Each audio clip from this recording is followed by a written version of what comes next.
సాధారణంగా తమలపాకులో ఉండే అనేక రకాలైన మెడిసినల్ ప్రాపర్టీస్ వల్ల ఇవి లంగ్ కంజెషన్ కానివ్వండి, బ్రీతింగ్ ఇంప్రూవ్మెంట్ కానివ్వండి, చెస్ట్లో హెవీనెస్గా ఉండడం, ఆస్తమా ఇలా అనేక రకాలైన శ్వాసకోశ సంబంధిత సమస్యలను దూరం చేయడంలో ముఖ్య పాత్ర పోషిస్తాయి. ఇప్పుడు ఒక మన చిన్న రెమెడీ చూద్దాము.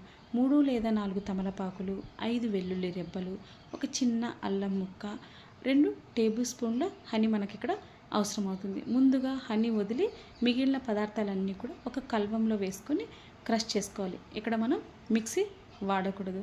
ఇలా ఈ మూడిటిని బాగా క్రష్ చేసుకొని ఒక చిన్న బౌల్లో మనము స్క్వీజ్ చేసుకోవాలి. ఫిల్టర్ చేసుకొని కలెక్ట్ చేసుకోవాలి.